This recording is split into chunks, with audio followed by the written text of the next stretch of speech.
আজকে বাংলার একটি রান্না তোমাদেরকে শেয়ার করছি। আমি আমার মতন করেই করেছি। রান্নাটির নাম পুঁটি মাছের চচ্চড়ি। এটাই যদি কেউ বাটিতে করো সেটা বাটি চচ্চড়ি হবে, আমি কড়াইতে দিয়ে করছি। এখানে আমার লেগেছে 200 গ্রাম পুঁটি মাছ আছে। আমি কুমড়ো আলু সরু করে এইরকম করে কেটে নিয়েছি দুটোই। তার সঙ্গে আদা রসুন পেঁয়াজ কাঁচা লঙ্কা সব কেটে গোটা জিরে ধনে এগুলো কোনোটাই গোটা না, মানে গুঁড়ো করা সব কিছু দিয়ে একটা ম্যারিনেশন করা আছে। এটা আমি একদিন ফ্রিজে এইরকম অবস্থায় রেখে দিয়েছিলাম। এতে আমি অল্প করে একটু নুন আর বড় চামচে 1 চামচ 5 ফোড়ন দিয়েছি। 5 ফোড়নটাকে একটু শুকনো খোলায় আমি অল্প একটু নেড়ে নিচ্ছি। তারপর আমি সর্ষের তেল দেবো। এই রান্নাটা পুরোটাই সর্ষের তেলে হবে। যেটা বলছিলাম, ওই যেটা আমি ম্যারিনেশন করেছি তার মধ্যে যেমন আদা রসুন পেঁয়াজ কাঁচা লঙ্কা রয়েছে, সেরকম ধনে গুঁড়ো জিরে গুঁড়ো কাশ্মীরি লঙ্কার গুঁড়ো তারপরে গোলমরিচ গুঁড়ো এইগুলো সব গুঁড়ো দিয়ে আমি ম্যারিনেশনটা করেছি।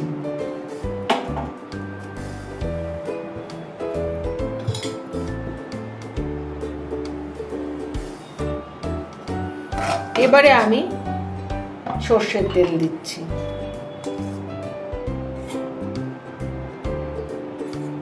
অনেকে এটাকে বাটির মধ্যে দিয়েও করে, সেটাকে তখন বাটি চচ্চড়ি বলা হয়। আমি বাটিতে আলাদা করে দিচ্ছি না, আমি সরাসরি কড়াই করছি। এর প্রসঙ্গে একটা কথা বলি, আমরা তো এখন অনেকটা তেল দিয়ে করি।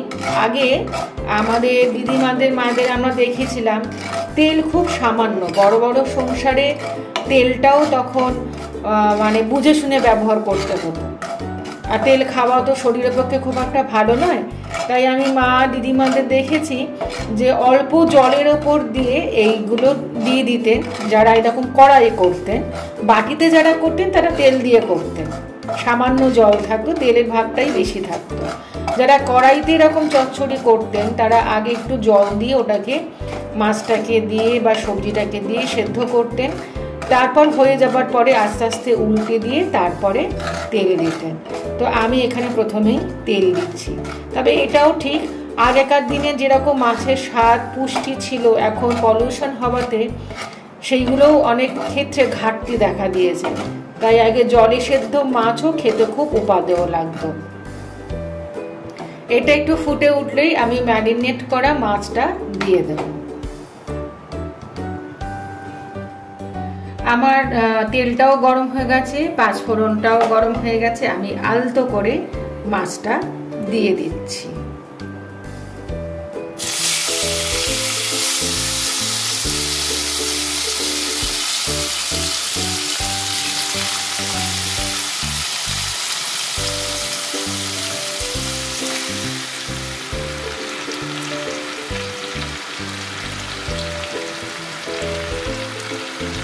এটা ম্যারিনেশনের যে জুসটা বেরিয়েছে সেইটা আমি দিচ্ছি। দিয়ে গ্যাসটাকে একটু বাড়িয়ে দেব, ওটা একটু ভাজা ভাজা হওয়ার জন্য। হাত দিয়েই সরিয়ে সরিয়ে দিচ্ছি, কারণ মাছ নরম জিনিস ভেঙে যেতে পারে।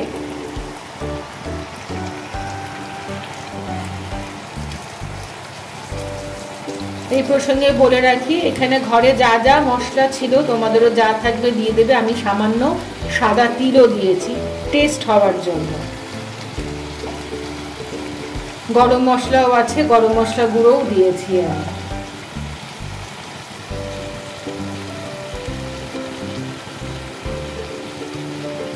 এবারে আমি এটাকে ঢাকা দিয়ে দেব, দিয়ে ফ্লেমটাকে লো করে দিচ্ছি।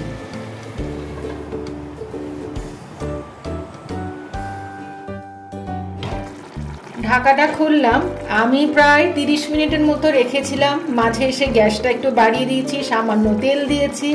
একটু ভাজা ভাজা হতেই আমি পরিমাপ মতো এরকম একটু জল দিয়েছি। এই জলটা কিন্তু তোমাদের দেখে দিতে হবে। কেউ যদি চাও আরও শুকনো করতে পারো, অবশ্যই ভাত দিয়ে খাওয়া হবে।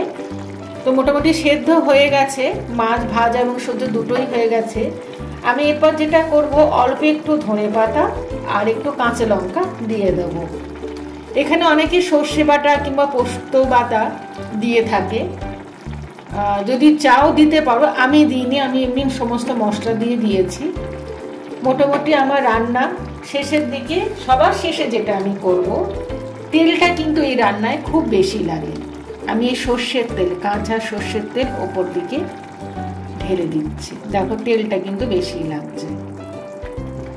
আমি ঢাকাটা দেব, একটুখানি ফুটে উঠবে, ধনেপাতার গন্ধ, সর্ষের তেলের গন্ধ মিলেমিশে একাকার হয়ে গেলেই আমার পুঁটি মাছের চচ্চড়ি রেডি। তোমরা অবশ্যই বলো তোমাদের এইরকম রেসিপি কিরকম লাগছে এবং তোমরা কিভাবে চচ্চড়িগুলো করো, আমাকে অবশ্যই কমেন্টে জানিও। তৈরি হয়ে গেছে একটা বাংলার সাধারণ রেসিপি, পুঁটি মাছের চচ্চড়ি। আমি আমার মতন করে রেসিপি তোমাদের কাছে পরিবেশন করেছি। তোমরা অবশ্যই জানাবে তোমাদের কেমন লেগেছে।